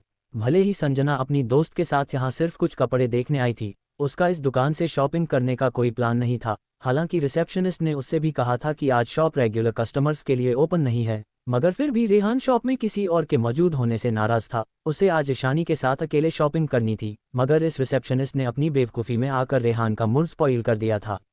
उस रिसेप्शनिस्ट ने घबराते हुए रेहान को समझाने की कोशिश की, प्रेसिडेंट ऐसा बिल्कुल भी नहीं है जैसा आप समझ रहे हैं, मैंने उद्धरण चिन्ह। इसके आगे वो रिसेप्शनिस्ट कुछ बोल पाती उससे पहले ही रेहान ने अपना फ़ोन निकाला और किसी को कॉल लगा दिया। दूसरी तरफ से तुरंत कॉल पिक हो गया तो रेहान ने कहा, एम्प्लॉय नंबर 57 शिल्पा देशमुख, मैं आज दोपहर 12 बजे के बाद से इन्हें लिबर्टी मॉल में नहीं देखना चाहता। हमारे लिबर्टी मॉल को ऐसे इनएक्सपीरियंस्ड और पुअर सर्विसेज प्रोवाइड करने वाले रूड एम्प्लॉय की कोई ज़रूरत है, फायर हर। उद्धरण चिन्ह। रेहान की फ़ोन पर कही गई बातों को सुनकर वो रिसेप्शनिस्ट डर के मारे कांप उठी। लिबर्टी मॉल रायचंद कॉरपोरेशन का ही एक हिस्सा था और इस मॉल की सबसे फेमस क्लोथिंग ब्रांड आयरा भी रायचंद कॉरपोरेशन के अंडर ही बनी थी। आयरा भी लॉर्ड की तरह ही एक बहुत ही फेमस कपड़ों का ब्रांड है जो कि फिलहाल रायचंद कॉरपोरेशन के अंडर है। वो रिसेप्शनिस्ट जानती थी रेहान अपने एक शब्द से उसका पूरा करियर खत्म कर सकता था, और हुआ भी बिल्कुल ऐसा ही। रेहान के कॉल करते ही उस रिसेप्शनिस्ट का फ़ोन बज उठा। उसने अपना फ़ोन देखा तो उसे हेडक्वार्टर से ईमेल आया था जो कि ह्यूमन रिसोर्सेज डिपार्टमेंट से था। उसे लिबर्टी से फायर कर दिया था। अब उसे कहीं भी किसी भी शॉप या ब्रांड में दोबारा जॉब नहीं मिलेगी। उस रिसेप्शनिस्ट की आंखों में आंसू आ गए। तभी रेहान की आवाज़ दोबारा सबके कानों में पड़ी, और हाँ मिस्टर देशमुख से कहो कि आज दोपहर को 3 बजे तक लिबर्टी के सभी एम्प्लॉयज़ के लिए एक ट्रेनिंग सेशन अरेंज करवाए जिसमें उन्हें सब कुछ दोबारा ठीक से सिखाया जाएगा ताकि फिर कभी ऐसा ना हो, और अगर ऐसी हरकत दोबारा इस मॉल में हुई तो मिस्टर मुखर्जी अपने इस साल के एली बोनस को गुड बाय कह सकते हैं। उद्धरण चिन्ह। मिस्टर मुखर्जी लिबर्टी के जनरल मैनेजर थे। कॉल कट करने के बाद रेहान ने ईशानी की तरफ देखा और उससे बोला, लेट्स गो, हम दूसरे स्टोर में जा रहे हैं। ईशानी को छोड़कर रेहान को वहां उस शॉप में मौजूद किसी भी शख्स से कोई मतलब नहीं था। ईशानी भी चुपचाप रेहान के पीछे उस शॉप से बाहर निकल गई। अब उस बड़ी और लग्जूरियस सी शॉप में बस वो रिसेप्शनिस्ट संजना और उसकी दोस्त ही बचे थे। वो तीनों ही इस वक्त खामोश थे और वहां का माहौल काफ़ी ऑकवर्ड हो गया था। उस रिसेप्शनिस्ट की आंखों से आंसू बह रहे थे और वो काफ़ी परेशान दिख रही थी। संजना के बगल में खड़ी उसकी फ्रेंड ने खुसफुसाते हुए उससे कहा, संजना मुझे तो अब तक यही लगता था कि तुम्हारा बड़ा भाई करण मिस्टर रायचंद के काफ़ी करीब है, मगर आज मिस्टर रायचंद का तुम्हारी तरफ जो बिहेवियर था उसे देखकर मुझे ऐसा लगता है जैसे कि मिस्टर रायचंद सिर्फ तुम्हारे भाई से क्लोज है, तुमसे नहीं। उद्धरण चिन्ह। बात सिर्फ इतनी सी नहीं थी। रेहान ने जब संजना की तरफ देखा था तब उसे ऐसा महसूस हुआ जैसे कि रेहान उसे ठीक से जानता तक नहीं था। संजना को एक अजनबी की तरह फील हो रहा था रेहान के सामने, और ये काफ़ी एम्बैरेसिंग था। संजना ने शर्मिंदगी से अपना सर झुका लिया और बोली, वो मेरे भाई के फ्रेंड है, मेरे नहीं, और तुम क्या अपने भाई के हर दोस्त को जानती हो? मुझे तो ऐसा बिल्कुल नहीं लगता। उद्धरण चिन्ह। संजना की बात सुनकर उस लड़की ने अपने होंठ सिकोड़ लिए। रेहान रायचंद कोई मामूली इंसान नहीं था, और अगर संजना उसके करीब होती तो आज उसे इस तरह से शर्मिंदा नहीं होना पड़ता। रेहान रायचंद जैसा शख्स तो संजना की भी औकात से बाहर था। संजना को भी इस वक्त काफ़ी बुरा महसूस हो रहा था। उसने पहले जो बातें सुनी उनके मुताबिक रेहान ने ईशानी को सिर्फ का ड्रेस दिलवाने के लिए मॉल का पूरा सेकेंड फ्लोर बुक कर लिया था। आखिर ये सब हो क्या रहा था? उद्धरण चिन्ह। संजनी जैसे ही दुकान से बाहर निकली वैसे ही उसकी नज़र थोड़ा आगे निकल चुके रेहान और ईशानी पर पड़ी। उन दोनों को साथ देखकर उसने अपना फ़ोन निकाला और साक्षी को कॉल लगा दिया। हेलो साक्षी, मुझे तुमसे कुछ पूछना है। उद्धरण चिन्ह। 40। वैसे तो मॉल का सेकेंड फ्लोर अक्सर लोगों की भीड़ और चहल पहल से भरा होता था, मगर आज रेहान की वजह से पूरे सेकेंड फ्लोर पर एक अजीब सी शांति फैली हुई थी। ईशानी और रेहान ने जिस भी दुकान में कदम रखा वहां के ओनर्स और वर्कर्स ने बहुत ही गर्मजोशी के साथ दोनों का स्वागत किया। रेहान ईशानी को अपने साथ सेकेंड फ्लोर पर मौजूद सबसे बड़ी कपड़ों की शॉप में ले आया। ईशानी ने उस स्टोर का अट्रैक्टिव और बड़े से लोगों को देखा। Lord great. ईशानी जिस चीज़ से बचना चाहती थी अब वही हुआ। ये इस मॉल का सबसे महंगा और आलीशान कपड़ों का स्टोर था। रेहान उसे इस शॉप में आखिर क्यों लेकर आया था? उद्धरण चिन्ह। ईशानी ने एक लंबी आह भरी और रेहान के पीछे स्टोर के अंदर चली गई। उस स्टोर की मैनेजर लगभग 30 साल की एक औरत थी। उसने अपने चेहरे पर हल्का सा मेकअप किया हुआ था जिसमें वो काफ़ी सुंदर लग रही थी। साथ ही उसका बिहेवियर भी काफ़ी डिसेंट और पोलाइट था। उस लेडी ने मुस्कुराकर उन दोनों का स्टोर में वेलकम किया और पर्सनली उन्हें अटेंड करने लगी। President Raichand, welcome to lord. ये देखिए आपके सामने ये जो ड्रेसेस रखी है ये हमारे न्यू कलेक्शन की बिल्कुल लेटेस्ट ड्रेसेस है। आई एम श्योर कि इनका साइज़ भी मिस ईशानी को बिल्कुल फिट आएगा, और खासकर ये वाली ड्रेस। मिस ईशानी, आप एक बार इस ड्रेस को ट्राई करके क्यों नहीं देखती? उस मैनेजर ने एक ड्रेस को ईशानी की तरफ बढ़ाते हुए कहा। वो एक ऑफ शोल्डर ड्रेस थी। उसका डिज़ाइन बहुत ही सिंपल मगर एलिगेंट था। ड्रेस के अंदर के मटेरियल पर हैंडीक्राफ्ट का बहुत ही डेलिकेट और खूबसूरत सा वर्क किया हुआ था। डार्क ब्लू कलर की वो शिमरी ड्रेस बिल्कुल एक रहस्यमय सितारों से भरे आसमान के जैसी लग रही थी। रेहान आगे आया और उस ड्रेस को ध्यान से देखने लगा। तभी उस स्टोर की रिसेप्शनिस्ट कॉफ़ी और कुछ स्नैक्स लेकर आ गई। President Raichand, miss Ishani. उसने अपना सर झुकाते हुए दोनों को ग्रीट किया और स्नैक्स और कॉफ़ी सामने कॉफ़ी टेबल पर रखने लगी। ईशानी ने कॉफ़ी और उन स्नैक्स पर एक नज़र डाली और फिर अपना सर धीरे से हिलाते हुए बोली, मिस्टर रायचंद ऐसी कॉफ़ी नहीं पीते हैं। उद्धरण चिन्ह। तभी ठीक उसी वक्त रेहान ने भी उस ड्रेस को देखते हुए स्टोर मैनेजर से कहा, इस ड्रेस की फिटिंग ठीक नहीं है, ये ईशानी को फिट नहीं आएगी, इसे थोड़ा और ट्रिम करना होगा। उद्धरण चिन्ह। ईशानी की स्वीट आवाज़ और रेहान की मैग्नेटिक वॉइस एक साथ उस स्टोर में गूंज उठी। दोनों ही जब अपनी अपनी बात कहकर रुके तो उस स्टोर में एक अजीब सा सन्नाटा छा गया। वही रेहान ईशानी की तरफ मुड़ा और अपनी आईब्रो उचकाकर उसे देखने लगा। तभी उस स्टोर की मैनेजर मिस महिमा स्टोर में फैली अजीब सी खामोशी को तोड़ते हुए बोली, आप दोनों को देखकर ऐसा लगता है जैसे कि प्रेसिडेंट रायचंद और मिस ईशानी काफ़ी क्लोज फ्रेंड्स हैं, तभी तो आप दोनों एक दूसरे को इतनी अच्छी तरह से समझते हैं। उद्धरण चिन्ह। उस मैनेजर ने भी ईशानी के बारे में काफ़ी सारी अफवाहें सुनी थी, आखिर बेदी परिवार की सौतेली बेटी देहरादून की लेटेस्ट गॉसिप जो बनी हुई थी। भले ही वो मैनेजर ये नहीं जानती थी कि रेहान रायचंद आखिर बेदी परिवार की सौतेली बेटी ईशानी के इतना क्लोज कैसे आ गया, मगर आज उसे ईशानी की इतनी परवाह करते हुए देखकर वो मैनेजर ये समझ चुकी थी कि ईशानी रेहान के लिए बेहद अजीज है। उसने एक आलसी और रूड इंसान को एक प्रोटेक्टिव और स्वीट शख्स में बदल दिया था। वही ईशानी को भी अब अपनी कही हुई बात पर काफ़ी रिग्रेट महसूस हो रहा था। जैसे ही उसने अपनी बात खत्म की, उसी वक्त उसे रियलाइज़ हो गया कि उसने कुछ गलत कह दिया है। रेहान की गहरी नज़रों को खुद पर महसूस कर ईशानी का दिल कांप उठा। उसकी नज़रें बिल्कुल किसी लेज़र बिम की तरह थी, ऐसा लग रहा था जैसे कि वो ईशानी के आर पार देख सकता था। ईशानी का मन किया कि वो कहीं जाकर छुप जाए, मगर किस्मत से रेहान ने तुरंत अपना ध्यान और नज़र दोनों ही ईशानी से हटा दिए। उसने स्टोर मैनेजर की तरफ देखा और अपनी लेजी आवाज़ में बोला, इस ड्रेस को ऑल्टर करवाओ अभी। उद्धरण चिन्ह। वैसे तो उस स्टोर में ऐसी लग्जरी और डिज़ाइनर ड्रेसेस को ऑल्टर करवाने की कस्टमर्स की रिक्वेस्ट को तुरंत ही रिजेक्ट कर जाता था, मगर रेहान कोई रेगुलर कस्टमर या मामूली इंसान नहीं था। वो एक बहुत ही स्पेशल कस्टमर था और उसे मना करना किसी के भी बस में नहीं था। मैनेजर महिमा ने एक नज़र रेहान को देखा और फिर हल्का सा मुस्कुराते हुए बोली, ओके बॉस, मिस ईशानी आप प्लीज़ मेरे साथ आए। उद्धरण चिन्ह। मैनेजर महिमा कई सालों से इस ब्रांड के साथ काम कर रही थी और वो एक काफ़ी स्किल्ड और टैलेंटेड लेडी थी, तभी तो उन्हें इस स्टोर का मैनेजर बनाया गया था। उस ड्रेस को ऑल्टर करना उनके लिए ज़्यादा मुश्किल नहीं था। ईशानी भी चुपचाप अपनी सीट से उठकर मैनेजर महिमा के पीछे ड्रेसिंग रूम तक आ गई। ईशानी के जाते ही रेहान आकर सोफे पर बैठ गया। रिसेप्शनिस्ट ने भी ईशानी की बात को ध्यान में रखते हुए तुरंत कॉफ़ी कप को हटाकर रेहान के लिए ग्रीन टी सर्व कर दी और फिर घबराते हुए वहां से चली गई। वो बेचारी काफ़ी नर्वस हो चुकी थी। सब कुछ देखने के बाद स्टोर में मौजूद बाकी के स्टाफ से रहा नहीं गया। वो सभी एक कोने में आकर खड़े हो गए और रेहान को देखते हुए आपस में धीरे धीरे खुसुर पुसुर करने लगे। प्रेसिडेंट रायचंद को देहरादून आए अभी कुछ ही वक्त हुआ है, लेकिन इस मॉल के जनरल मैनेजर मिस्टर मुखर्जी को भी अभी तक उनसे मिलने का मौका नहीं मिल पाया। मगर वो लड़की ईशानी, आखिर वो है कौन? उसने तो प्रेसिडेंट रायचंद को एक अलग ही इंसान में बदल दिया है। एक फीमेल वर्कर ने एक्साइटेड होते हुए कहा। तो उसकी को वर्कर उससे बोली, मुझसे उस लड़की के बारे में बात मत करो, मैं तो हमारे प्रेसिडेंट को देखकर बहुत हैरान हूँ, वो तो पास से और भी ज़्यादा हैंडसम लगते हैं। उद्धरण चिन्ह। ये सुनकर वो रिसेप्शनिस्ट बोल पड़ी, अगर तुम लुक्स की बातें कर रही हो तो मिस ईशानी भी असल में काफ़ी सुदन है। यहाँ तक कि एक मामूली सी टी शर्ट और जींस में भी उनकी सुदनता में कोई कमी नहीं आई। मुझे तो एक्साइटमेंट हो रही है ये जानने के लिए कि वो उस डिज़ाइनर ड्रेस में कैसी दिखेगी। तुमने उनकी आंखें देखी, बिल्कुल नीली है, किसी गहरे सनमदर की तरह।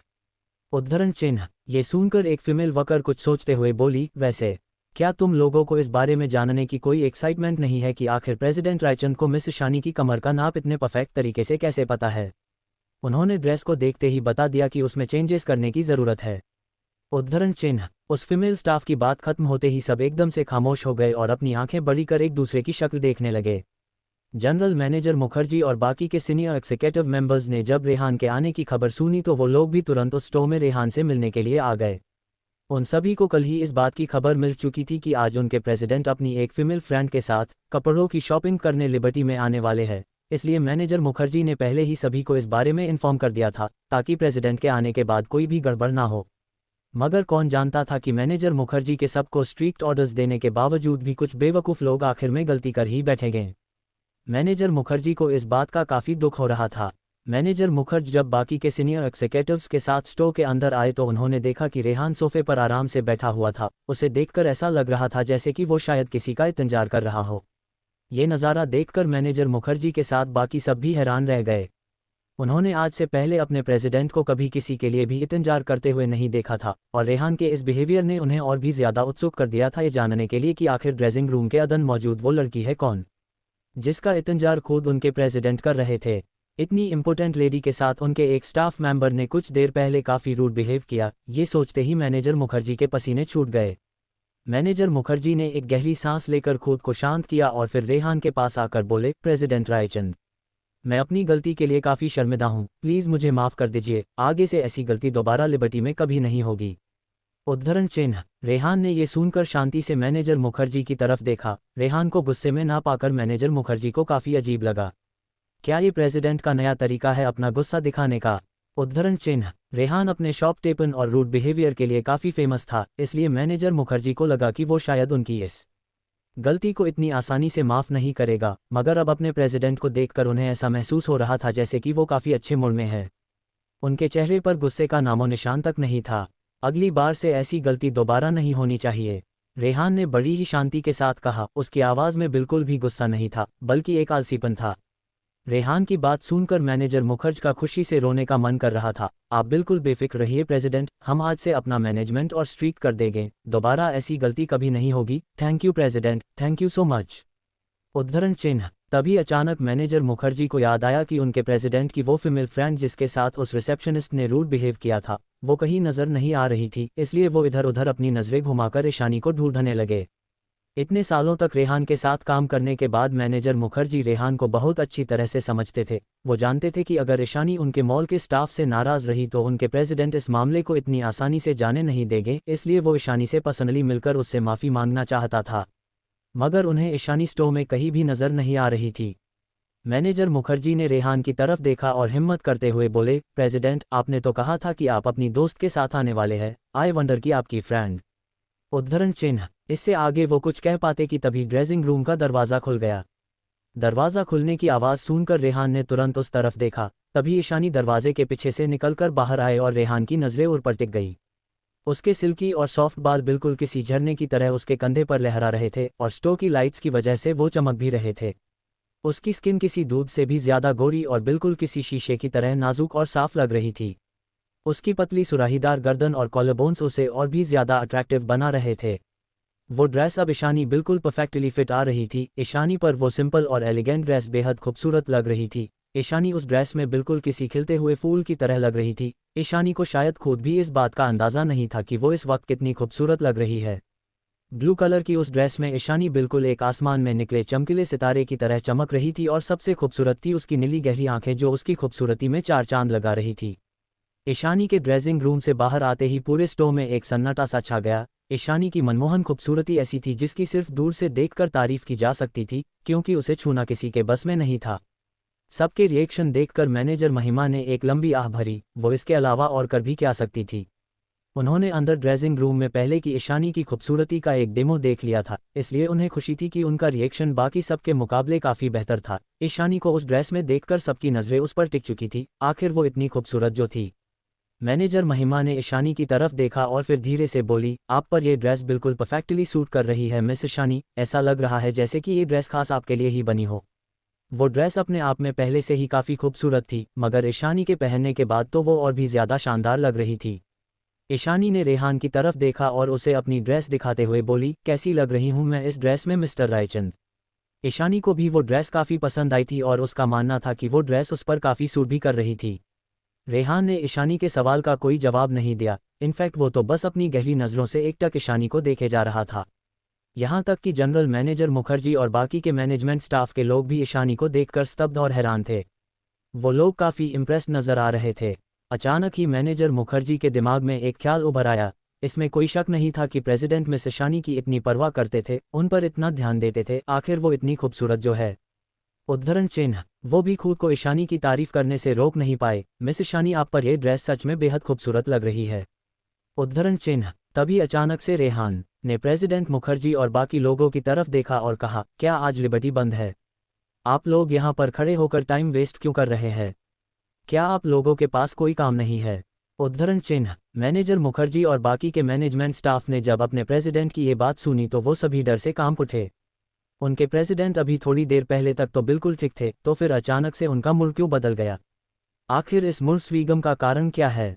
उद्धरण चिन्ह। मगर मैनेजर मुखर्जी ने समझदारी दिखाते हुए तुरंत कहा, ओह जी प्रेसिडेंट, हम बस जा ही रहे थे, आप और मिस ईशानी आराम से अपनी शॉपिंग एंजॉय कीजिए। उद्धरण चिन्ह। रेहान ने उन सभी पर एक उल्टी हुई नज़र डाली तो वो सभी तुरंत वहां से चले गए। वहां से जाने के बाद भी हायर मैनेजमेंट स्टाफ के लोगों को इस बात का कोई आइडिया नहीं था कि आखिर उनके प्रेसिडेंट ने उन्हें स्टोर से बाहर क्यों निकाल दिया। स्टोर से बाहर आने के बाद एक मैनेजमेंट स्टाफ के मेंबर ने कहा, मैनेजर मुखर्जी, प्रेसिडेंट अक्सर यहाँ ज़्यादा आते नहीं है, इसलिए हमें उनके बारे में कुछ नहीं पता है, तो क्या आप हमें कुछ टिप्स दे सकते हैं जिससे कि आगे चलकर हम प्रेसिडेंट को कभी नाराज़ ना करें? उद्धरण चिन्ह, उन लोगों ने सिर्फ इस बारे में अफवाहें सुनी कि उनके प्रेसिडेंट को हैंडल करना काफ़ी मुश्किल काम है, और आज जो उन्होंने एक्सपीरियंस किया था उसके बाद तो उन्हें यकीन हो चुका था कि उन्होंने जो अफवाह सुनी थी वो बिल्कुल सच है। वो लोग तो सिर्फ उस स्टोव में खड़े थे, मगर फिर ना जाने कैसे उन्होंने प्रेसिडेंट को नाराज़ कर दिया था। उन सब की हालत देखकर मैनेजर मुखर्जी बिल्कुल निशब्द हो चुके थे। 41 मैनेजर मुखर्जी तो खुद भी नहीं जानते थे कि आखिर उनके प्रेसिडेंट किस बात पर नाराज़ हो गए थे, तो फिर वो दूसरों को क्या बताते। मगर वो एक बात के बारे में बिल्कुल क्लियर थे, उन्होंने बाकी सब की तरफ देखा और सीरियस होते हुए बोले, फिलहाल बाकी बातों पर ध्यान देने की ज़रूरत नहीं है। आप सब बस इतना याद रखिए कि अब से हमें मिस ईशानी का खास ख्याल रखना होगा, चाहे जो हो हम उन्हें किसी भी कीमत पर नाराज़ नहीं कर सकते। उद्धरण चिन्ह, ये सुनते ही सभी मैनेजमेंट स्टाफ के मेंबर्स हैरानी से मैनेजर मुखर्जी की तरफ देखने लगे। तभी उनमें से एक ने कहा, मैंने उनके बारे में सुना है, वो बेदी फैमिली की सौतेली बेटी है जो अभी कुछ वक्त पहले ही देहरादून आई है। मगर किसने सोचा होगा कि कुछ ही वक्त में मिस ईशानी और हमारे प्रेसिडेंट एक दूसरे के इतने करीब आ जाएंगे। मैनेजर मुखर्जी, कहीं मिस ईशानी के जरिए बेदी परिवार हमारे प्रेसिडेंट का फेवर जीतने की कोशिश तो नहीं कर रहा है ना? उद्धरण चिन्ह, ये सुनते ही मैनेजर मुखर्जी तुरंत अपना सर नामे हिलाते हुए बोले, क्या तुमने प्रेसिडेंट को कभी किसी का इतना ख्याल रखते हुए, किसी की इतनी फिक्र करते हुए देखा है? ये सुनते ही वो स्टाफ मेंबर तुरंत खामोश हो गया। उन्होंने अपने प्रेसिडेंट का ऐसा रूप तो आज से पहले कभी नहीं देखा था।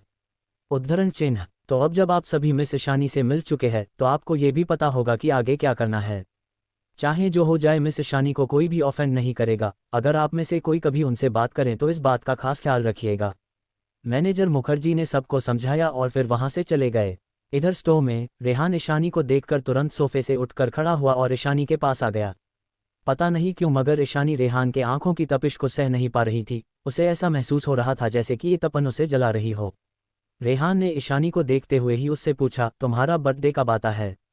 उद्धरण चिन्ह, ईशानी अचानक से ये सवाल सुनकर चौंक गई, मगर फिर भी उसने जवाब दिया, 23 अगस्त। उद्धरण चिन्ह, ये डेट सुनते ही रेहान की आंखों में कुछ तो बदल गया। उसकी आंखों में एक हैरानी आकर गुजर गई, मगर रेहान ने तुरंत अपने भावों को छुपा लिया। मगर फिर भी रेहान के एक्सप्रेशंस कुछ ठीक नहीं थे। उसे ऐसे देखकर ईशानी ने क्यूरियस होते हुए उससे पूछा, क्या हुआ? उद्धरण चिन्ह, ईशानी का सवाल सुनकर रेहान अपने ख्यालों से बाहर आया और ईशानी का सर थपथपाते हुए धीरे से बुदबुदाया, तुम अभी भी काफ़ी छोटी हो। अपनी बात कहते हुए वो काफ़ी हेल्पलेस लग रहा था। रेहान के छूते ही ईशानी एकदम से जम गई। रेहान ने ये सब काफ़ी तेज़ी से किया था। इससे पहले कि ईशानी कुछ समझ पाती उसने अपना हाथ वापस खींच लिया। उसकी लेवेंडर की खुशबू पूरी तरह से ईशानी के जहन में घुल गई। पता नहीं क्यों मगर ईशानी को ऐसा लग रहा था जैसे रेहान की कही हुई बात में कुछ तो गलत था। मगर क्या गलत था ये वो समझ नहीं पा रही थी। मैनेजर महिमा ने उन दोनों की तरफ देखा और बोली, प्रेसिडेंट, मिस ईशानी, क्या आप दोनों इस ड्रेस को ले रहे हैं या फिर मैं दूसरी ड्रेसेस दिखाऊं? उद्धरण चिन्ह, मैनेजर महिमा के इस सवाल पर रेहान ने तुरंत ईशानी की तरफ देखा तो ईशानी ने अपना सर हाँ में हिला दिया। तभी मैनेजर महिमा ने फिक कहा, मिस ईशानी, हमारे पास एक हिल्स का पेयर और एक बैग भी है जो इस ड्रेस के साथ बिल्कुल परफेक्टली मैच करेंगे। क्या आप उसे भी एक बार देखना चाहेंगी? उद्धरण चिन्ह, अब क्योंकि ईशानी ने इस ड्रेस को खरीदने का फैसला कर लिया था, इसलिए उसने सोचा कि इस ड्रेस के साथ की मैचिंग एक्सेसरीज लेना ज़्यादा बेहतर रहेगा। ईशानी के हाँ कहते ही मैनेजर महिमा उसे तुरंत अपने साथ एक्सेसरीज वाले सेक्शन में ले आए और ड्रेस से मैचिंग के हिल्स और बैग्स दिखाने लगी। सब कुछ सिलेक्ट करने के बाद ईशानी ड्रेसिंग रूम में वापस आ गई। उसने अपनी ड्रेस चेंज कर फिर से अपना जिस्म टॉप पहन लिया। ईशानी ने अपनी ड्रेस मैनेजर महिमा को ऑल्टर करने के दे दी और फिर वीआईपी वेटिंग एरिया में वापस आ गई। मगर इससे पहले कि वो बैठ पाती, रेहान सोफे से उठकर खड़ा हुआ और ईशानी को अपने हाथ से इशारा करते हुए बोला, give me a hand, I need help. उद्धरण चिन्ह, ईशानी ने क्यूरियस होकर रेहान की तरफ देखा, लेकिन फिर कुछ सोचने के बाद वो रेहान के पीछे चली गई। क्या हेल्प चाहिए आपको, मिस्टर रायचंद? ईशानी ने पूछा। तो रेहान लंबे डग भरता हुआ ईशानी को अपने साथ मेंस सेक्शन में ले आया। वहां पर एक लाइन में टंगे फॉर्मल सूट्स और शर्ट्स को देखकर ईशानी कुछ पल के लिए खामोश हो गई। ईशानी को पूरा यकीन था कि रेहान के पास सूट या शर्ट की बिल्कुल भी कमी नहीं थी। उसके पास ब्रांडेड से ब्रांडेड सूट और शर्ट थे, तो फिर वो ईशानी को यहाँ मेंस सेक्शन में लेकर क्यों आया था? क्या वो आज रात की पार्टी के लिए नया सूट लेने का प्लान कर रहा था? तभी रेहान ने अपने चिन से एक तरफ पॉइंट कर इशारा करते हुए ईशानी से कहा, इसमें से एक सिलेक्ट करो। उद्धरण चिन्ह, ईशानी ने जब रेहान की नज़रों का पीछा किया तब उसे एहसास हुआ कि रेहान अपने लिए न्यू टाई लेना चाहता था। हालांकि कि रेहान के पास टाई की भी कोई कमी नहीं थी, मगर क्योंकि उसने ईशानी से एक टाई सिलेक्ट करने के लिए कहा था तो ईशानी उसे मना नहीं कर पाए। ईशानी ने रेहान से उसके सूट और शर्ट के कलर और डिज़ाइन के बारे में पूछा और फिर आखिर में उसके लिए एक ब्लैक कलर की टाई सिलेक्ट कर ली। ना जाने क्यों मगर रेहान पर ब्लैक कलर काफ़ी सूट करता था। रेहान ने ईशानी की सिलेक्ट की हुई टाई को लिया और उसे ट्राई करने के लिए धीरे से अपनी चिन को थोड़ा ऊपर उठाया। उसकी साइड प्रोफाइल बेहद अट्रैक्टिव लग रही थी और सर ऊपर उठाने की वजह से उसकी शार्प जॉ लाइन और परफेक्ट एडम्स एप्पल भी क्लियरली नजर आ रहे थे। उसकी लंबी और परफेक्ट उंगलियां उसकी गर्दन के चारों ओर घूम रही थी। रेहान को देखकर ईशानी बहुत हैरान थी। क्या कोई शख्स टाई पहनते हुए भी इतनी हैंडसम और अट्रैक्टिव लग सकता है क्या?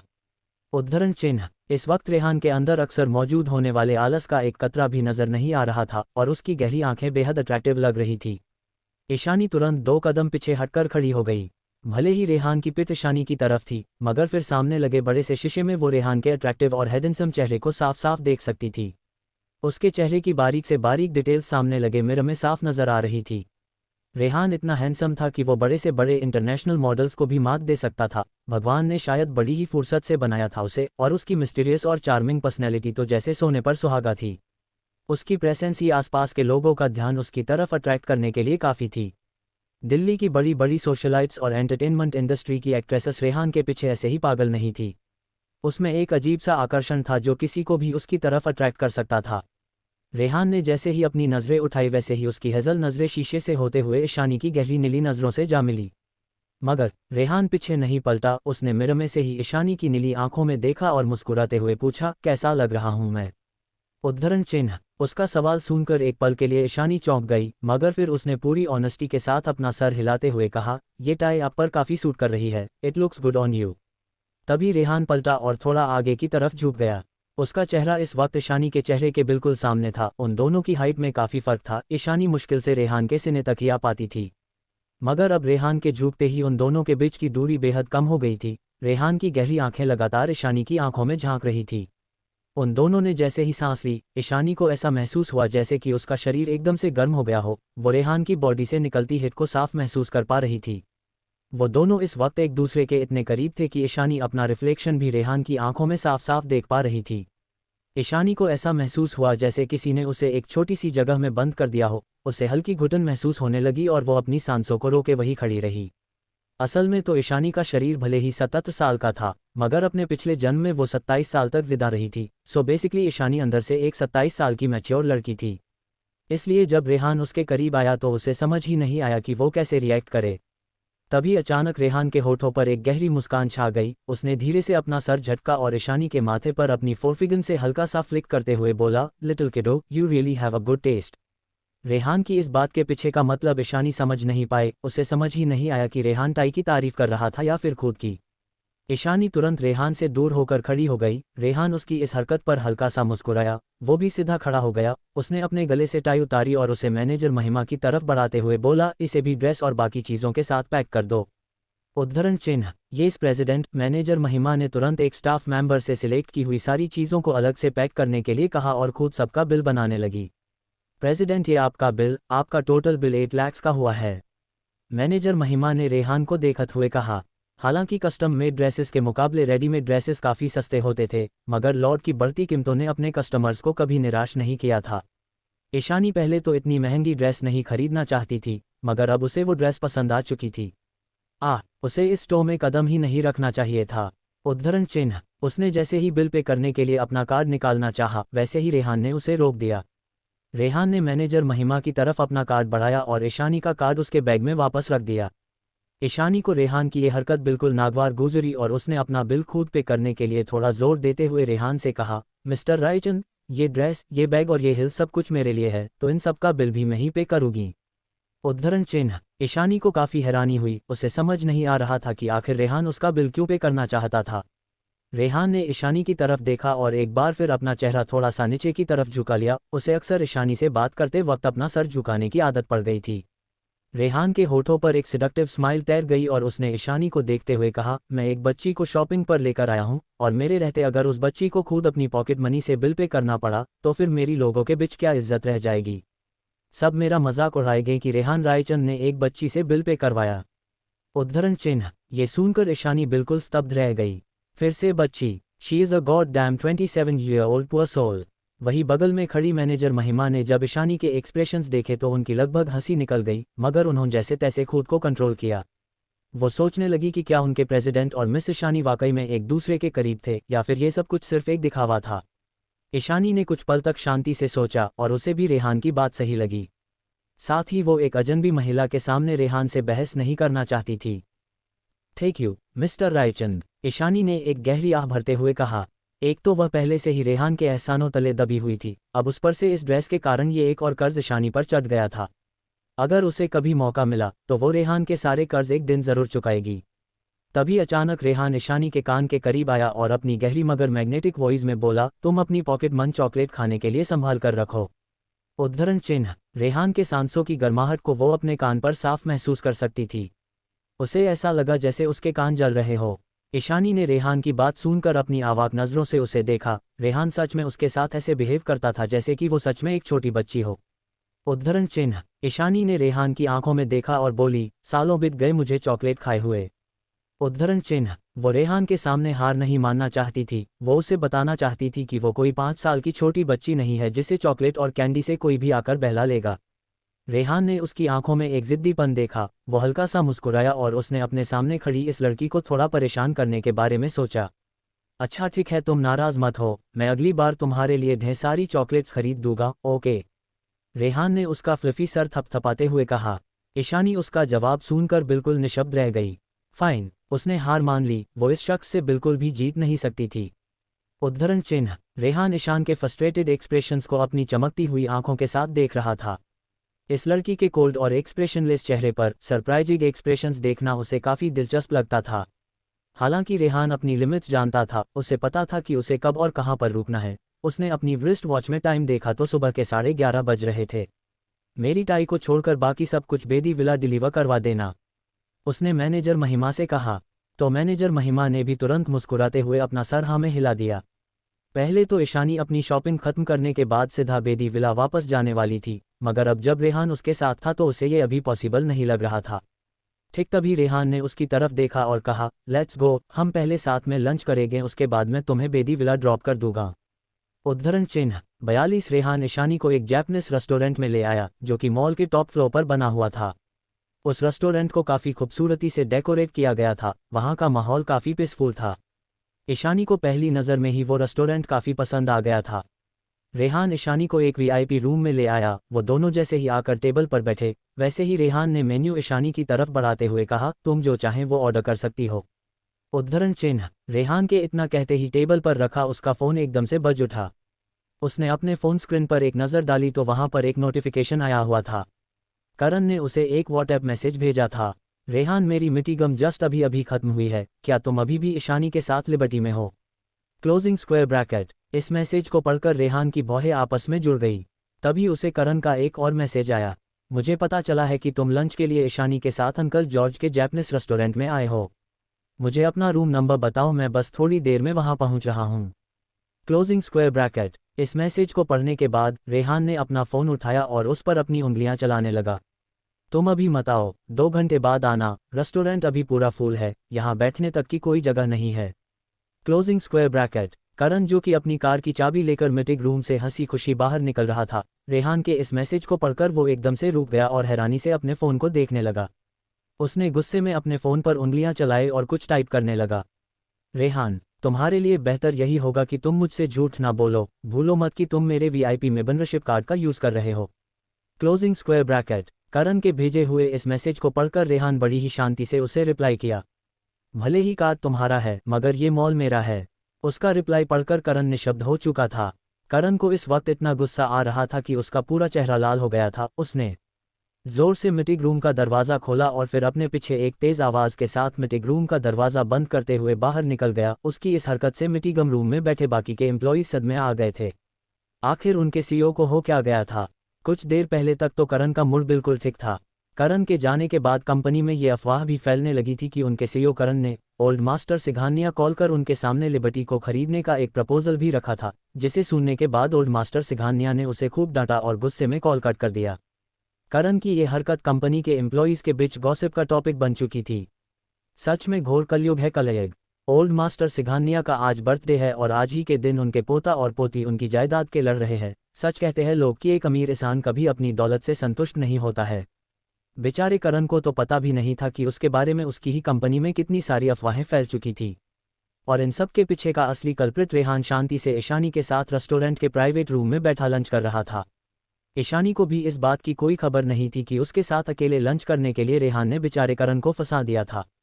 ईशानी ने अपनी पसंद के हिसाब से कुछ डिशेज ऑर्डर की और फिर मेन्यू रेहान की तरफ वापस बढ़ाते हुए बोली, मिस्टर रायचंद, मैंने कुछ डिशेज ऑर्डर कर दी है, आप भी देख लीजिए कि आपको ऑर्डर में और क्या ऐड करना है। उद्धरण चिन्ह। रेहान ने उसकी ऑर्डर की हुई डिशेज पर एक नज़र डाली और अपनी एक आईब्रो उचकाकर उसे देखने लगा। उसने सुशी और रामन ऑर्डर किया था। रेहान को ये दोनों ही चीज़ें कुछ खास पसंद नहीं थी, मगर फिर भी ईशानी ने इन्हें ऑर्डर किया था। उसने मेन्यू साइड में रखा और ईशानी को देखते हुए बोला, मैंने सुना है कि तुम पहले एक कैफ़े में काम किया करती थी। उद्धरण चिन्ह। रेहान के इस अचानक से पूछे गए सवाल से ईशानी के दिल की धड़कनें एकदम से तेज हो गई। कहीं उसे कुछ पता तो नहीं चल गया।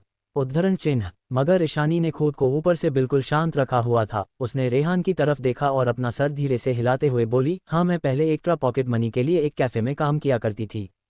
उद्धरण चिन्ह। तो क्या तुम्हें कॉफ़ी बनाना आता है? रेहान ने दोबारा सवाल किया। थोड़ा बहुत। ईशानी के इस जवाब पर रेहान खामोशी से उसे कुछ देर तक देखता रहा, जिस वजह से ईशानी का दिल तेजी से धड़कने लगा। उसे लगा था कि रेहान स्टोव में हुई उस छोटी सी घटना को भूल चुका है। अगर उसने सवाल कर लिया कि ईशानी को उसकी पसंद की कॉफ़ी के बारे में कैसे पता चला, तो वो क्या जवाब देगी। ईशानी अभी ये सब सोच ही रही होती है कि तभी रेहान ने उसकी सोच से बिल्कुल उलट एक सिंपल सा सवाल किया, तुम्हारी फेवरेट कॉफ़ी कौन सी है? उद्धरण चिन्ह। इस सवाल को सुनकर ईशानी एक पल के लिए चौंक गई, मगर फिर उसने तुरंत जवाब दिया, मुझे मोका पसंद है। इतना कहकर उसने अपने सामने रखा पानी का ग्लास उठाया और पानी पीने लगी। वही उसका जवाब सुनकर रेहान क्यूरियस होकर उसे देखने लगा। मोचा का टेस्ट थोड़ा बिटर स्वीट टाइप का होता है, वो मीठे के साथ साथ कड़वा भी होता है। रेहान को बिल्कुल भी उम्मीद नहीं थी कि 17 साल की ईशानी का कॉफ़ी में टेस्ट इतना मैच्योर होगा। रेहान की नज़रों को खुद पर महसूस कर ईशानी ने तुरंत अपनी नज़रें दूसरी तरफ फेर ली। असल में मोचा उसे सच में बिल्कुल भी पसंद नहीं था। इसके बजाय उसे एस्प्रेसो ज़्यादा पसंद था, जो कि रेहान का भी फेवरेट था। मगर ईशानी उसे इस वक्त चाह कर भी अपनी पसंद के बारे में सच नहीं बता सकती थी। ऐसा करने से वो खुद मुसीबत में पड़ सकती थी। तभी अचानक रेहान ने उससे एक और सवाल किया, तुम्हारा फेवरेट कलर कौन सा है? उद्धरण चिन्ह। ब्लू। इस बार ईशानी ने बिना कुछ सोचे 1 सेकेंड के अंदर ही जवाब दे दिया। तुम्हारा फेवरेट सब्जेक्ट? उद्धरण चिन्ह। फिजिक्स। उद्धरण चिन्ह। तुम्हारा फेवरेट फूड? उद्धरण चिन्ह। मुझे चाइनीज ज़्यादा पसंद है। उद्धरण चिन्ह। क्या तुम किसी को पसंद करती हो? रेहान के इस सवाल पर ईशानी एकदम से खामोश हो गई। उसने अपना पानी का ग्लास नीचे टेबल पर रखा और रेहान को अपनी गहरी नज़रों से देखते हुए बोली, मिस्टर रायचंद, क्या आप मेरा बैकग्राउंड जानने की कोशिश कर रहे हैं?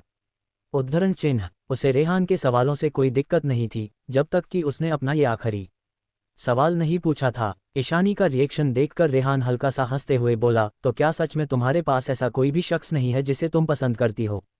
उद्धरण चिन्ह। बिल्कुल भी नहीं, ऐसा कोई नहीं है, और फिर आप ही ने तो मुझसे कहा था कि मुझे अभी पढ़ाई के अलावा किसी भी चीज़ पर ध्यान नहीं देना है, आपको याद है ना? ईशानी ने तुरंत थोड़ा फ्रस्ट्रेट होते हुए कहा।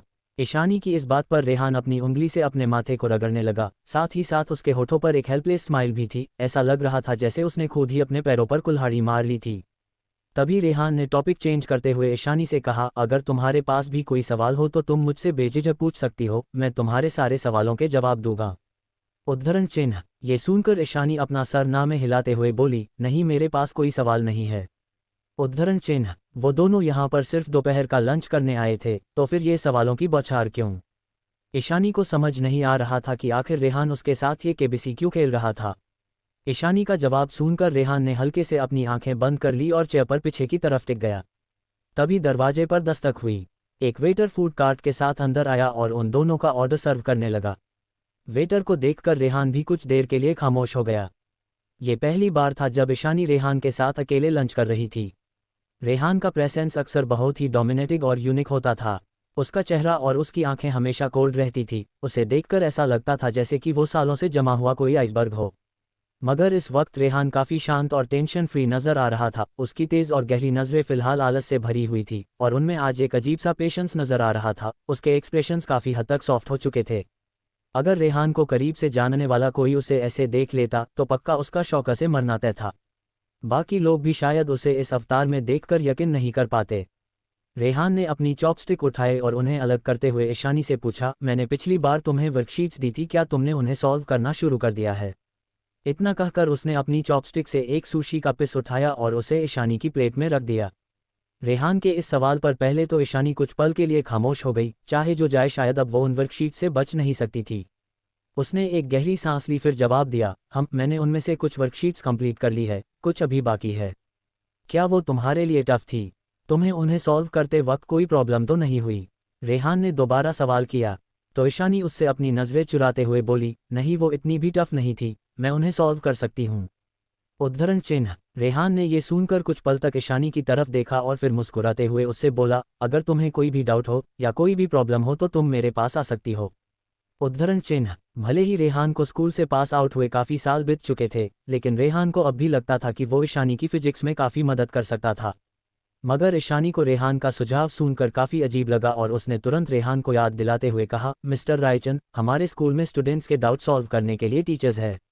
अगर ईशानी को कोई प्रॉब्लम हुई भी तो वो स्कूल में टीचर्स से पूछकर उनकी मदद लेकर अपने डाउट को सॉल्व कर लेगी। उसे मदद के लिए रेहान के पास आने की ज़रूरत बिल्कुल भी नहीं थी और साथ ही साथ वो रेहान को ज़्यादा परेशान भी नहीं करना चाहती थी। रेहान रायचंद का एक एक मिनट किसी सोने के समान कीमती था और उससे भी बड़ी बात, वो यहाँ देहरादून खास तौर से अपने ट्रीटमेंट के लिए आया था। इस वजह से ईशानी के लिए बेहतर यही होगा कि वो रेहान को ज़्यादा परेशान ना करे। इस बात के याद आते ही अब ईशानी के दिमाग में भी एक सवाल घूम गया। उसने थोड़ा झिझकते हुए रेहान की तरफ देखा, फिर हिम्मत कर बोली, और फिर शायद आप ज़्यादा वक्त के लिए देहरादून में नहीं रुकने वाले हैं, है ना? उद्धरण चिन्ह। ईशानी को अचानक ही याद आया कि उसके पिछले जन्म में रेहान 1 साल से कम वक्त के लिए देहरादून में रुका था, उसके बाद वो दिल्ली वापस लौट गया था। इसलिए थोड़े कैलकुलेशन के बाद ईशानी ने ये मान लिया था कि शायद इस जिंदगी में भी रेहान न्यू ईयर से पहले तक वापस दिल्ली लौट जाएगा। तभी अचानक रेहान ने कहा, मेरा वापस दिल्ली जाना अभी तक डिसाइड नहीं हुआ है। इतना कहकर वो अपने मन में कुछ कैलकुलेशंस करने लगा। सब कुछ कैलकुलेट करने के बाद उसने ईशानी से कहा, मुझे यहाँ रहकर अभी अपने कुछ इंपॉर्टेंट काम निपटाने हैं। जब मेरा काम यहाँ पूरा हो जाएगा उसके बाद मैं वापस जाने के बारे में सोचूंगा। काम को पूरा करने में अगर वक्त लग गया तो फिर शायद मेरा न्यू ईयर के बाद ही वापस जाना हो पाएगा। उद्धरण चिन्ह। ये सुनते ही ईशानी के माथे पर परेशानी भरी सिलवटें पड़ गई। वो इतने वक्त तक यहाँ रुकने वाले हैं, कहीं इसकी वजह उनकी हेल्थ कंडीशन तो नहीं है? क्या मिस्टर रायचंद की हालत में कोई सुधार नहीं आ रहा था? उद्धरण चिन्ह। ईशानी के दिमाग में इस वक्त काफ़ी सारे सवाल घूम रहे थे। वो रेहान की सेहत को लेकर थोड़ी फिक्रमंद भी थी। वो रेहान से उसकी हेल्थ के बारे में कई सारे सवाल करना चाहती थी, क्योंकि अभी तक ईशानी को भी ये बात पता नहीं थी कि आखिर रेहान को हुआ क्या है। उसे बस इतना पता था कि वो बीमार है और अपने ट्रीटमेंट के लिए देहरादून आया हुआ है। मगर तभी ईशानी को याद आया कि रेहान के ट्रीटमेंट वाली बात सीक्रेट रखी गई है। अभी तक इस बारे में रेहान की फैमिली और कुछ खास लोगों के अलावा किसी को भी पता नहीं था, इसलिए ईशानी का रेहान से इस बारे में सवाल करना बिल्कुल भी सही नहीं था। रेहान ने ईशानी को देखा तो जो अपनी ही किसी सोच में गुम हो चुकी थी, वो बहुत ही ध्यान से उसके चेहरे पर बनते बिगड़ते एक्सप्रेशंस को देखने लगा। उसे ये काम काफ़ी दिलचस्प लगता था। अचानक ही ईशानी के एक्सप्रेशंस देखकर वो हंस पड़ा। रेहान के हंसने की आवाज़ सुनकर ईशानी भी अपने ख्यालों से बाहर आ गई। उन दोनों ने अपना लंच खत्म किया और फिर बिल पे करने के बाद रेहान अपनी रिस्ट वॉच में टाइम देखते हुए बोला, क्या तुम अब बेदी विला वापस जाने वाली हो? उद्धरण चिन्ह। ईशानी ने उसका सवाल सुनकर अपना सर हाँ में हिला दिया तो रेहान उससे बोला, ग्रेट, तो फिर चलो मैं तुम्हें बेदी विला ड्रॉप कर देता हूँ। रेहान के कहने पर ईशानी उसके साथ रेस्टोरेंट से बाहर निकल गई। वो लोग जैसे ही मॉल से बाहर निकले, ईशानी की नज़र सामने खड़ी करण की कार पर पड़ी। उन दोनों को देखकर करण भी कार से बाहर आ गया। पर ये क्या? करण के चेहरे के एक्सप्रेशंस कुछ ठीक नहीं लग रहे थे। करण इस वक्त काफ़ी गुस्से में लग रहा था, उसका मूड शायद खराब था। मगर क्यों? उद्धरण चिन्ह। ईशानी ने तुरंत अपने दिमाग पर जोर डाला और अपने पिछले जन्म की यादों को फिर से याद करने की कोशिश करने लगी। Rebirth of the fallen flame part 8 fire. ये पार्ट आपको यूट्यूब पर नहीं मिलेगा। उंगली से दाहिनी ओर इशारा पूरा पार्ट 8 सिर्फ हमारे टेलीग्राम चैनल पर उपलब्ध है। अभी नीचे दिए गए लिंक पर क्लिक करके टेलीग्राम ज्वाइन करें और अगला पार्ट सबसे पहले देखें। 43 fire rebirth of the fallen flame part 8 fire. ये पार्ट आपको यूट्यूब पर नहीं मिलेगा। उंगली से दाहिनी ओर इशारा पूरा पार्ट 8 सिर्फ हमारे टेलीग्राम चैनल पर उपलब्ध है। अभी नीचे दिए गए लिंक पर क्लिक करके टेलीग्राम ज्वाइन करें और अगला पार्ट सबसे पहले देखें। Cell phone with arrow fire.